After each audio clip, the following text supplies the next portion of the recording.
back to the Batch Lady this week, where we are still talking about healthy batching, okay? Things that you can make in advance, put in your fridge and freezer, and use whenever you want. So for you busy working people, it is perfect. Anybody out working on the farm, out in cold weather, just want to be generally fit, save some money in January, be healthy, this is the batch for you. I am talking about how to make the most delicious miso soup in advance. You make it up with all the raw ingredients so that you just have to add water when you're at work, okay? So it's so healthy, so delicious, and so fast to make, and better still, no food waste, okay? So let's get going. If you want the full recipe, you can get it www.thebatchlady.com, where all my recipes are free, and I also have a book coming out called The Batch Lady. And please like, subscribe, all that sort of jazz that you do. Okay, so let's get started. You can do it in a jar, you can do it in a flask, you can do it however you want, okay? But I just want to quickly show you how to make this. So basically, you can pretty much add any vegetables you want into this, okay? You're thinking about vegetables that you're going to add hot water to, so obviously not lettuce. I am going to use some pak choi. I'm going to use some spinach leaves.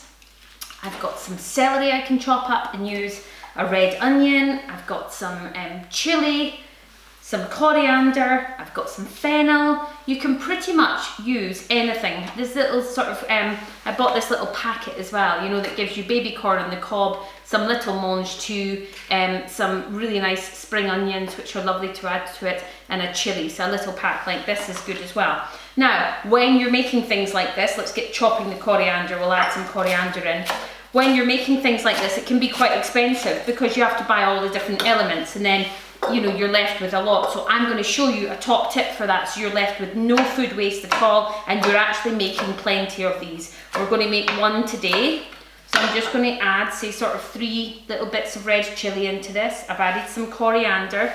I'm going to add some pak choi. How you want to chop pak choi is you want to cut it down the middle. I'm going to take the little end bit off. Then I'm going to cut it in half.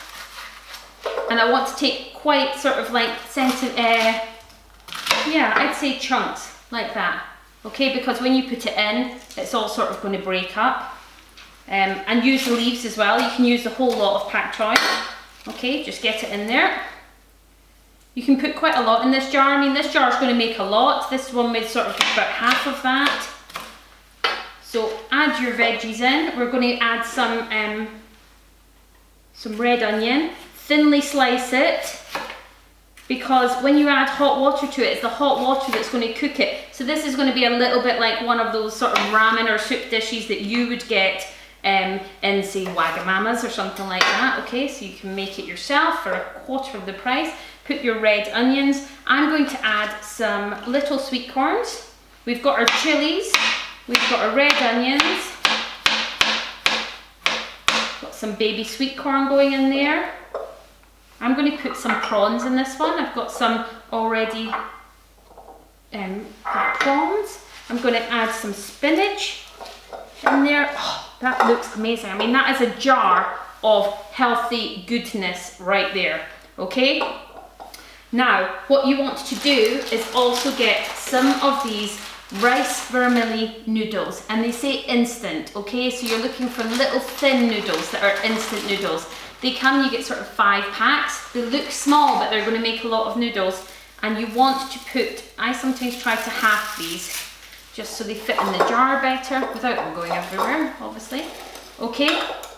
And that is what you will take to work for your lunch, along with a little sachet or 2 of this sort of stuff. You can get it in all different ways. You can, this is Miso Easy. It's like a little sachet that you put to make the soup. The sachet looks like this. Okay, so I would take a sachet, or for a big one, I might even take 2 sachets. You can actually buy this. You can get it in a paste, so you could just add the paste to the jar already. You can just add this straight in as well if you want to. So, for instance, if we do it for this one, you can just add the paste right in, and this gives a lovely sort of, I think it's Japanese. Is it Japanese miso? I'm sure it is. I'm going to add in 2 because this is a lot, and this would probably do you all day. And then you're just going to add in some just boiling water, so you don't want it to be completely boiling, just give it a minute to cool. And then you're taking it to work plain, put the water in when you're at work, make sure the noodles are under the water. Probably best to put the noodles in first actually, that's what I usually do. Seal it up, wait 5 minutes, and you have the most beautiful, easy sort of miso soup, but it's a full meal. It's got lots of stuff in there. I've got prawns, you can add chicken. Make sure the noodles are at the bottom, then the water will go to the bottom and then the noodles will cook. You can add a splash of lime to it. Now, I'm going to show you a top tip. My top tip, doing this once is lovely, but you've bought all this stuff just to get one. You may as well just keep making them. Make a few with all the dry ingredients. Don't put the water in. You can put the miso paste in, but just don't put the water in. You can keep them in the fridge, so you can do a couple of days in advance. Anything that you've got left that would go good in your soup, you can simply, I'm using these silicone bags, but you can use normal washable, reusable bags. I've just done the same in this bag. I have just anything that was chopped, that I've got extra, I've just added it in. There's a bit of chili, some chopped things, and I'm just going to keep going. These can go in the freezer, okay? Put them in the freezer, take them out, let them defrost, and throw them in. Do exactly the same thing. They're going to work the same. They're going to go a bit mushy when they come out the freezer and they defrost, but you're putting them in hot water anyway, so they work great. It saves food waste. Great fresh if you can do it fresh, but anything that you've got that you know you're not going to use, get it in a bag, make up your bag, put it in the freezer, and you know that you are good to take one out, grab your sachet, your noodles, and you are off. Dead easy. Why not give a go of batching some miso soup for your lunch? Let me know how you get on, anybody that tries this. Thanks for watching. Bye.